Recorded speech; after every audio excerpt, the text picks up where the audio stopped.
인자는 안식일의 주인이라. 인자는 안식일의 주인이니라. 이 제목으로 하나님 말씀 전하겠습니다. 우리가 하나님을 믿는다고 할 때 그것은 하나님의 말씀을 믿는 것입니다. 즉 하나님을 믿는 것은 하나님이 말씀하신 것을 믿는 거예요. 그리고 좋은 믿음이란 그 말씀대로 행하는 것입니다. 하나님을 신앙하는 것은 이렇듯 하나님의 말씀과 밀접하게 관련되어 있습니다. 우리가 현실을 초월해 계신 하나님을 만나는 것도 말씀을 통해서 만날 수 있습니다. 영원하신 하나님을 볼 수 있는 것도 말씀을 통해서 볼 수가 있고, 그 말씀대로 행할 때 하나님의 존재를 우리의 삶에서 경험할 수 있습니다. 그래서 믿음과 말씀과 행함과 존재는 하나입니다. 하나님에 대한 믿음은 곧 하나님의 말씀을 믿는 것이요, 하나님의 말씀을 믿는 것은 곧 그 말씀대로 행하는 것이며, 그 말씀대로 행할 때 우리는 하나님의 존재와 만나게 됩니다.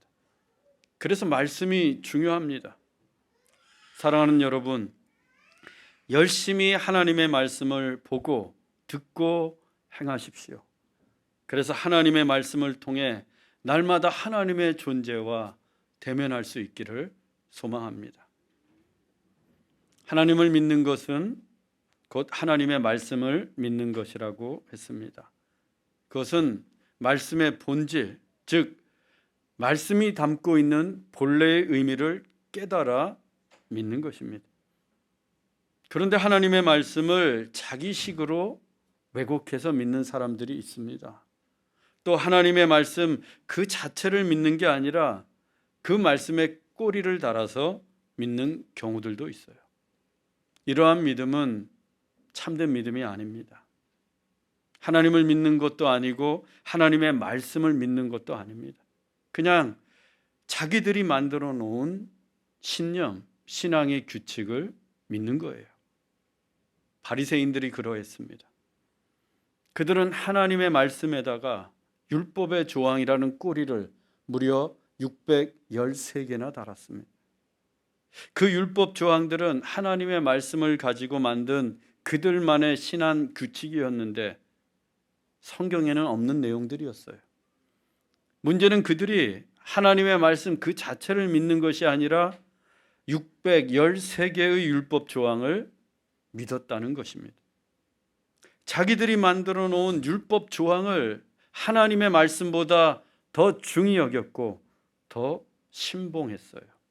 오늘의 본문도 바리새인들의 이 같은 행태에서 기인한 것입니다. 본문 1절입니다. 안식일에 예수께서 밀밭 사이로 지나가실새 제자들이 이삭을 잘라 손으로 비비어 먹으니. 안식일에 예수님께서 제자들과 함께 밀밭 사이로 지나가셨습니다. 제자들이 배가 고팠던지 그 밀밭 사이를 지나가면서 밀이삭을 잘라서 손으로 비벼 먹었어요. 그런데 그 밀밭은 예수님의 소유도 아니었고 제자들의 것도 아니었습니다. 즉 남의 밭이었습니다. 제자들이 남의 밭에서 밀이삭을 잘라 먹은 거예요. 우리의 상식으로 볼 때 그것은 남의 것을 훔친 일이 됩니다.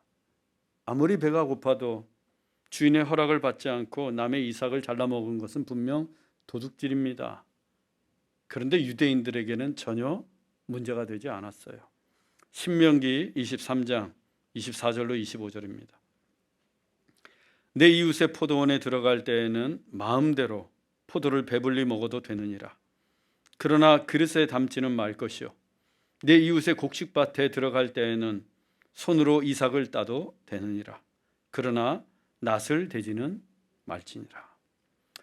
이웃의 포도밭 그리고 곡식밭에는 누구든 마음대로 들어가서 배불리 먹을 수 있었습니다. 단 그릇에 담아서 가져갈 수는 없었어요.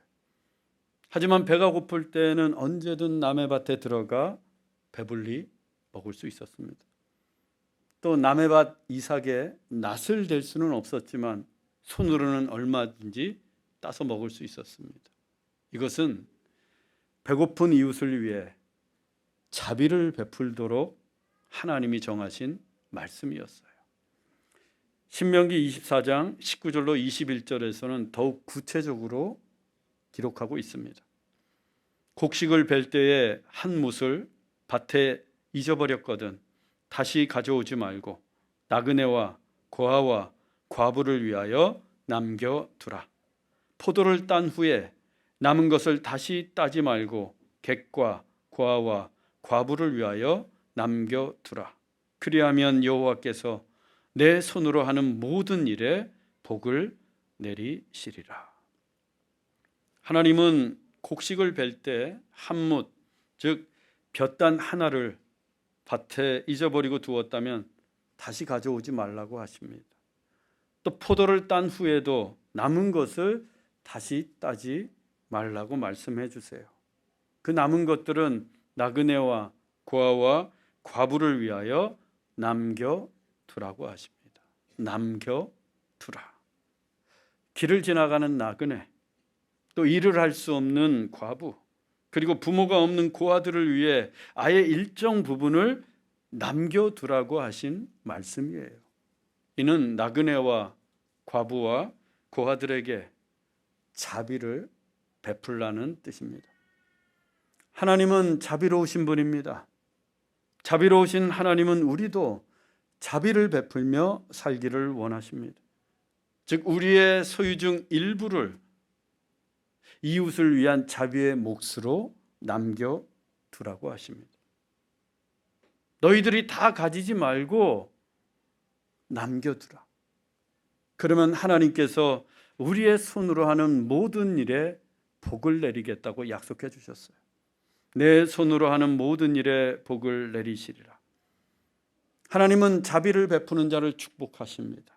그가 하는 모든 일마다 축복하십니다. 그렇다면 우리도 이 복, 이 하늘의 복을 받아야 하지 않겠습니까? 하나님께서 내가 하는 일마다 축복해 주신다면 얼마나 좋겠어요. 나의 일터와 사업장, 그리고 내 가정과 내 자녀들에게 하나님이 날마다 복을 내려주신다면 얼마나 좋은 일입니까? 그런데 그 통로가 무엇인가? 자비라는 겁니다. 자비를 베풀 때라는 거예요. 가난하고 소외된 이웃에게 자비를 베푸는 자입니다. 물론 우리는 다 수고하고 땀을 흘려야만 돈을 벌 수 있습니다. 그 돈은 분명 내가 일을 해서 내가 번 내 돈입니다. 내 돈 내 마음대로 쓰는데 뭐라고 할 사람 아무도 없어요. 그런데 하나님은 뭐라고 하십니다.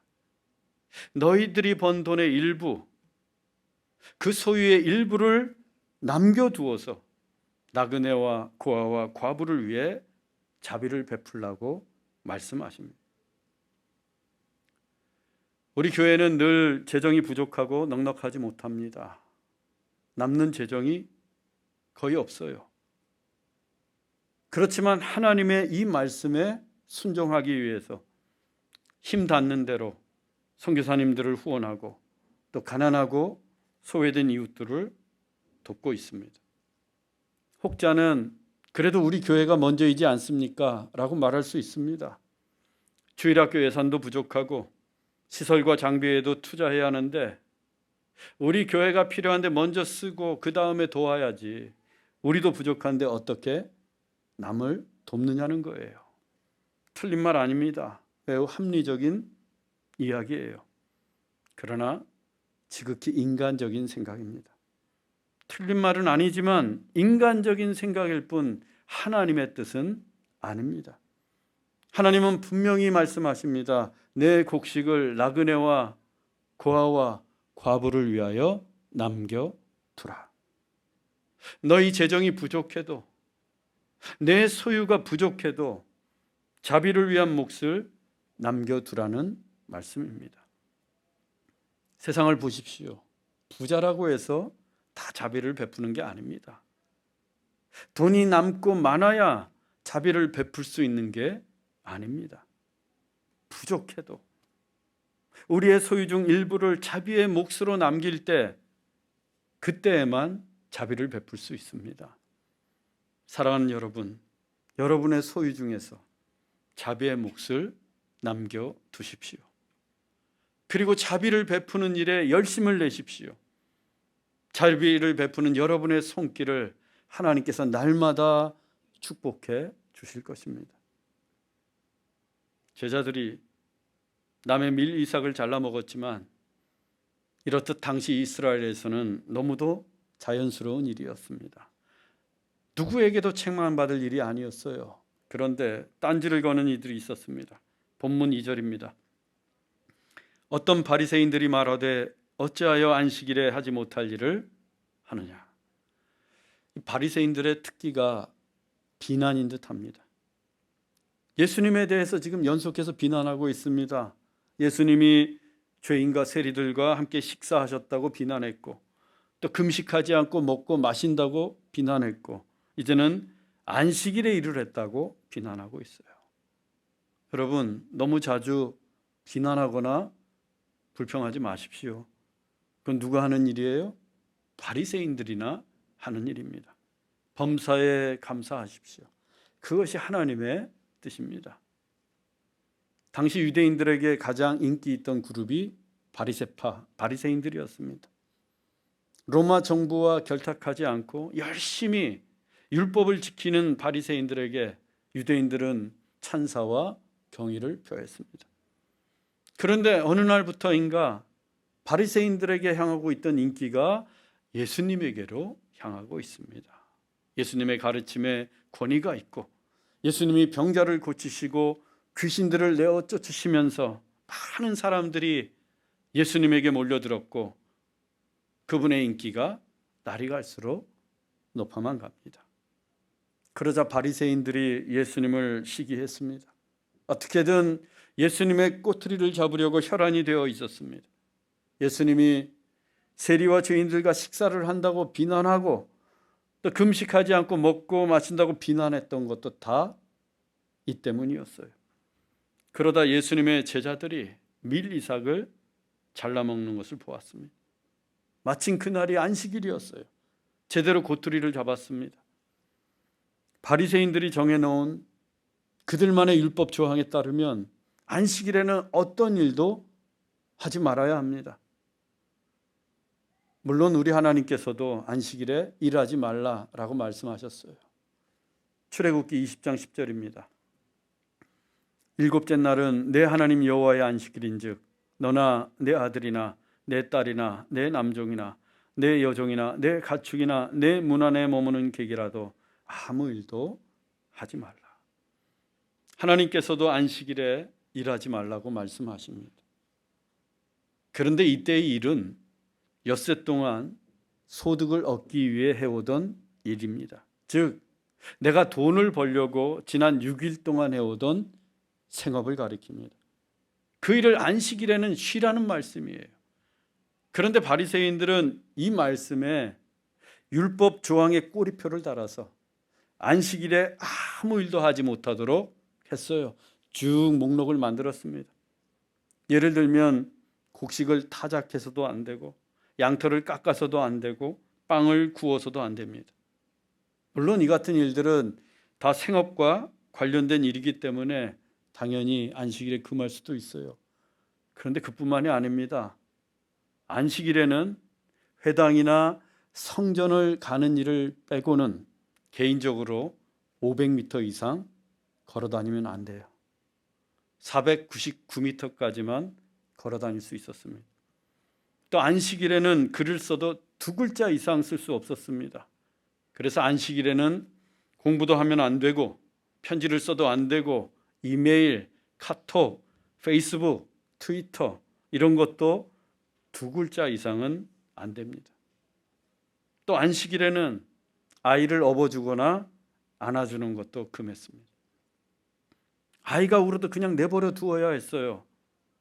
우리는 주일날 아이들이 울면 어떻게 합니까? 얼른 달려가서 달래주고 안아주고 업어주고 하잖아요. 바리새인들이 볼 때 그건 안식일을 범한 겁니다. 또 강아지, 소, 양들이 새끼를 낳을 때에도 안식일에는 돕거나 거둘 수 없었습니다. 그냥 스스로 낳도록 내버려 두어야 합니다.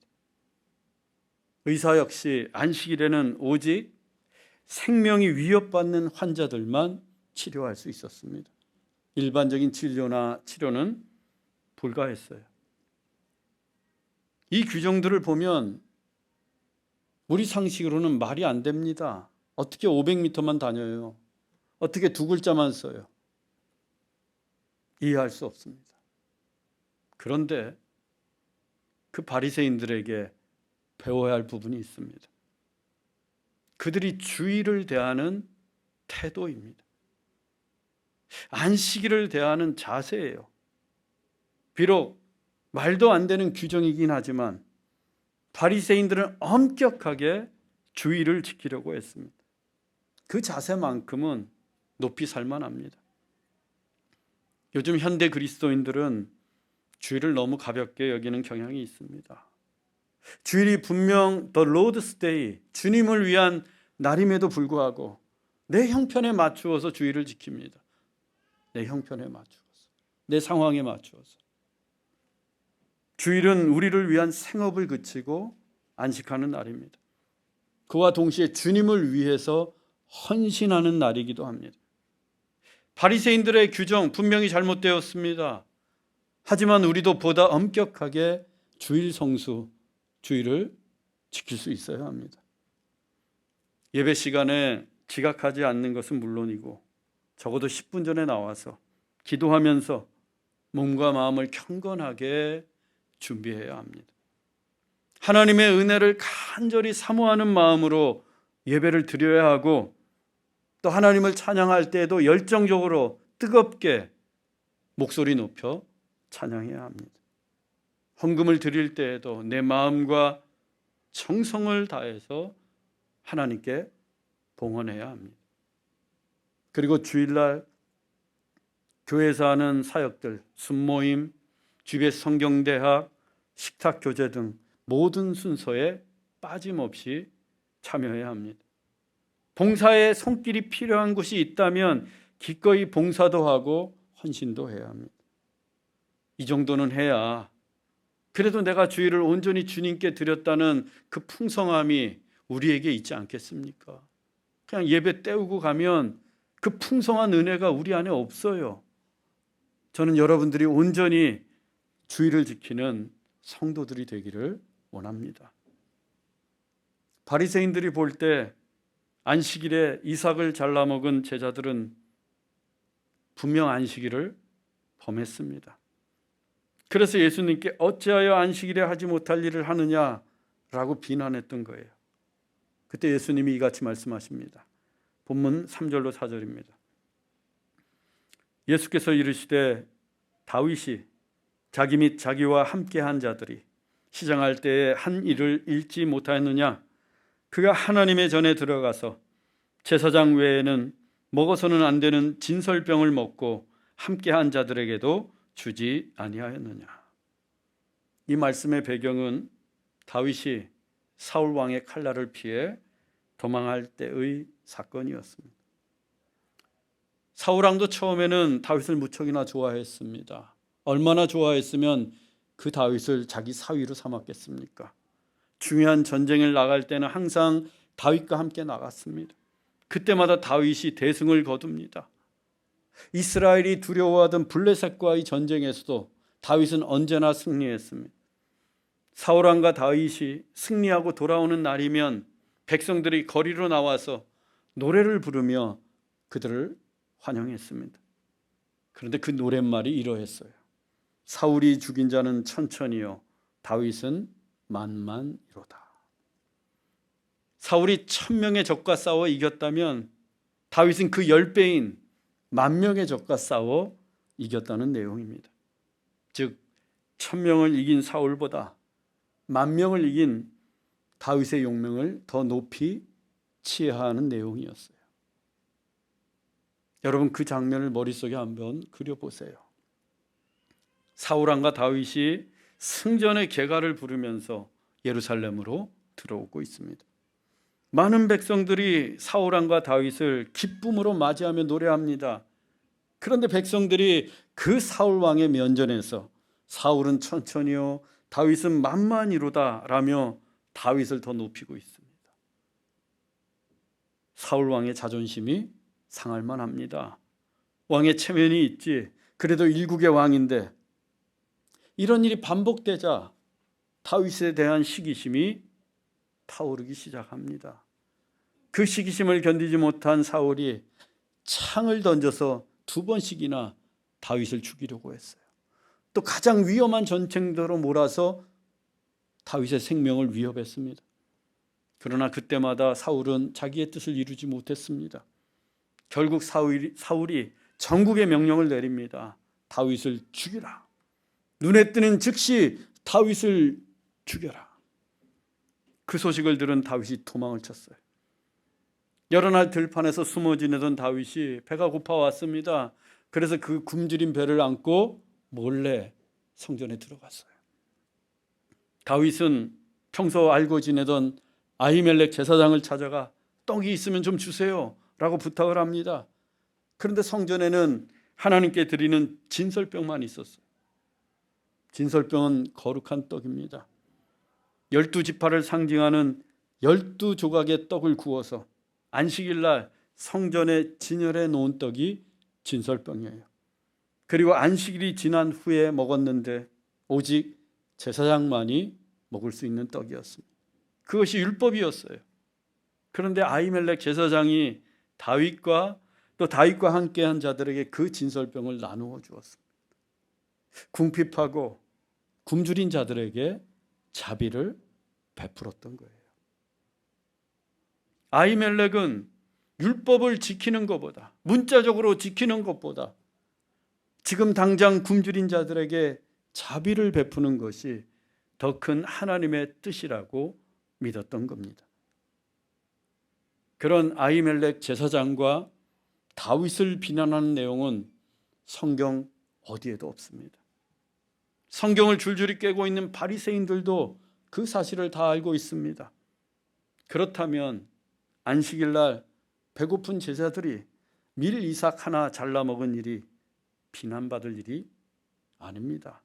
진설병도 아니고 고작 밀 이삭인데. 더욱이 안식일의 주인이 누구입니까? 예수님입니다. 본문 5절입니다. 인자는 안식일의 주인이니라. 조선시대 왕이 스스로를 부를 때 짐이나 과인이라는 1인칭 호칭을 사용했습니다. 그래서 왕이 신하들과 나라의 정사를 논할 때 짐의 생각에는, 과인의 생각에는 하면서 왕이 자기의 의견을 내놓았어요. 그 짐이나 과인처럼 인자는 예수님이 스스로를 부르시는 1인칭 호칭이었어요. 남이 불러주는 호칭이 아니라 예수님이 당신 자신을 나타내실 때 부르신 호칭이 인자였습니다. 영어로는 대문자를 써서 Son of Man이라고 했는데 인간이 되신 하나님의 아들을 뜻합니다. 예수님께서 인자는 안식일의 주인, 즉 내가 안식일의 주인이다 라고 하십니다. 당연한 말씀입니다. 성자 하나님이신 예수님이 안식일 주인이십니다. 안식일을 만드신 분도 하나님이시요 그 안식일에 예배를 받으시는 분도 하나님이십니다. 하나님이 안식일의 주인이십니다. 이 주일의 주인은 예수 그리스도입니다. 그 안식일의 주인께서 안식일에 배고픈 제자들이 밀 이삭을 따먹는 일을 허락하셨어요. 예수님은 제자들을 나무라지 않으셨습니다. 안식일의 주인이 허락하신 일을 누가 비난할 수 있겠습니까? 더욱이 굶주린 자에게 자비를 베푸는 것은 안식일날 안식일의 주인께서 가장 원하시는 일이었습니다. 본문과 같은 내용을 기록하고 있는 마태복음은 추가적인 설명을 덧붙이고 있습니다. 마태복음 12장 7절입니다. 나는 자비를 원하고 제사를 원하지 아니하노라. 이 말씀은 제사를 드리지 말라거나 제사를 자비로 바꾸라는 말씀이 아닙니다. 자비가 우선한다는 말씀이에요. 즉 자비와 율법이 충돌했을 때 자비를 베푸는 것이 먼저라는 뜻이었습니다. 프랑스의 작가 빅토르 위고가 쓴 레미제라블이라는 소설이 있습니다. 우리에게는 장발장으로 더 잘 알려진 소설이에요. 이 소설의 두 가지 원리가 충돌합니다. 자비의 원리와 법의 원리입니다. 아시는 대로 장발장은 빵 하나를 훔친 죄로 무려 19년 동안이나 감옥에 있다가 출소하게 됩니다. 하지만 죄수의 신분증을 지닌 장발장을 맞아주는 사람은 아무도 없었어요. 그것이 그 시대의 법이었습니다.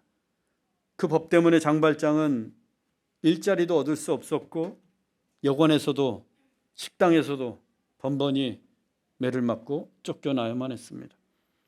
그렇게 장발장은 3일 동안 먹지도 못했고 마시지도 못했어요. 그런 장발장에게 자비를 베푼 신부가 있었습니다. 장발장은 자비로운 신부의 배려로 식사도 하게 되었고 따뜻한 잠자리도 얻었습니다. 그러다 문득 조금 전에 식탁 위에서 보았던 은잔이 생각났습니다. 장발장에게 은잔은 커다란 유혹이었습니다. 정과자라는 이유로 인간 대접을 받지 못하던 장발장은 그 은잔을 팔아서 자기의 신분을 세탁하고 감추기 원했어요. 결국 장발장은 신부 몰래 은잔을 훔쳐서 어둠 속으로 달아납니다. 이 장발장 이야기에 또 한 사람 중요한 인물이 등장하는데 형사 자베르입니다. 그는 철저하게 법을 지키는 법의 사람이었어요. 자베르는 밤길에 도망치는 장발장을 붙잡았습니다. 그리고 그의 품속에서 은잔도 찾아냈어요. 신부에게로 끌고 왔습니다. 이놈이 신부님의 은잔을 훔쳤습니다. 장발장 이놈이 이럴 줄 알았다니까요. 그러면서 은잔을 꺼내놓습니다. 그런데 신부의 입을 통해 나온 대답은 실로 엄청난 거였습니다. 그 은잔은 내가 준 것이요. 이것이요, 장발장 형제, 내가 촛대도 주었는데 왜 그건 놔두고 간 것이요? 라고 하면서 은촛대까지 장발장에게 내주었습니다. 보통 사람 같으면 어떻게 하겠습니까? 불쌍해서 내가 먹여주고 재워줬더니 은혜도 모르고 물건을 훔쳐? 이러면서 자베르 형사 당장 잡아가시오. 이렇게 하지 않겠어요? 그런데 이 신부는 누구도 예상치 못한 자비를 베풀었습니다. 법의 원리로 본다면 당연히 장발장을 고발하고 잡아들여야 합니다. 틀린 게 아니에요. 하지만 신부는 법이 아니라 자비를 택했습니다. 불쌍하고 굶주린 장발장에게 법의 집행이 아니라 자비를 베풀었습니다. 그 자비가 장발장의 인생을 송두리째 바꾸어 놓습니다. 이후에 장발장은 자기 역시 불쌍한 사람들에게 일평생 자비를 베풀며 살아갑니다. 가난한 사람들, 부모가 없는 아이들, 억울한 누명을 쓴 사람들에게 아낌없이 자비를 베풉니다. 또한 자기를 잡으려고 혈안이 된 형사 자베르에게까지 자비를 베풀었습니다. 여러분, 언제나 자비가 먼저입니다. 세상은 법이 먼저일지 몰라도 교회는 언제나 자비가 먼저입니다. 그것이 안식일의 주인이신 예수님께서 안식일날 원하시는 일입니다. 나는 자비를 원하고 제사를 원하지 아니하노라. 우리가 주일 예배에 빠지지 않고 꼬박꼬박 11조도 드리고 교회를 위해 열심히 봉사를 해도 자비를 베풀지 않으면 예수님이 기뻐하시지 않습니다. 아무리 경건하고 반듯하게 살아도, 또 아무리 하나님 말씀에 정통하고 성경의 지식이 많아도 자비가 없으면, 사랑이 없으면 아무것도 아닙니다. 고린도전서 13장 2절입니다. 내가 예언하는 능력이 있어 모든 비밀과 모든 지식을 알고 또 산을 옮길 만한 모든 믿음이 있을지라도 사랑이 없으면 내가 아무것도 아니요. 우리가 신앙생활하는데 예언의 능력이 있다면 얼마나 좋겠습니까? 또 성경에 있는 그 수많은 비밀들, 그 지식들, 그것을 내가 다 깨달아 알고 있다면 얼마나 좋겠습니까? 또 내가 기도하면 산도 옮겨진다면, 그와 같은 대단한 믿음을 가지고 있다면 얼마나 좋겠습니까?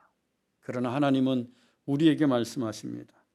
사랑이 없으면 내가 아무것도 아니요. 사랑하는 형제자매 여러분, 예수님께서 십자가에서 보여주신 것은 법이 아니라 자비였습니다.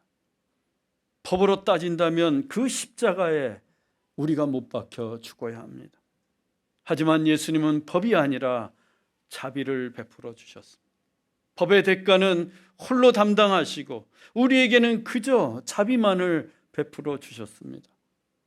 그렇다면 우리도 자비를 베풀며 사는 것이 마땅하지 않겠습니까? 우리 역시 자비의 사람이 되어야 합니다. 그래야 이 어둡고 차가운 세상이 조금이라도 밝아지고 따뜻해지지 않겠습니까? 그리고 우리가 자비를 베풀 때 우리의 그 손을 하나님이 축복하십니다. 우리가 하는 일마다 축복하십니다. 우리 모두 하나님이 원하시는 자비의 사람, 축복의 사람이 될 수 있기를 주 예수 그리스도의 이름으로 축원합니다. 기도하겠습니다. 사랑의 주님, 감사합니다. 법으로는 심판을 받아야 마땅한 죄인들인 우리들에게 한없는 자비를 베풀어 주심으로 구원받고 하나님의 자녀가 되게 하시니 참으로 감사드립니다. 우리도 자비를 베풀며 살게 하옵소서.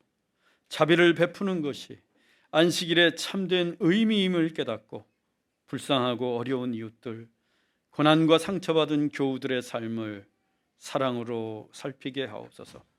그래서 주님의 자비가 우리를 통해 이 세상에 흘러가게 하시고 하늘의 축복이 우리의 삶에 넘치게 하옵소서.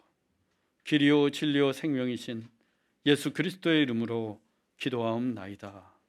아멘.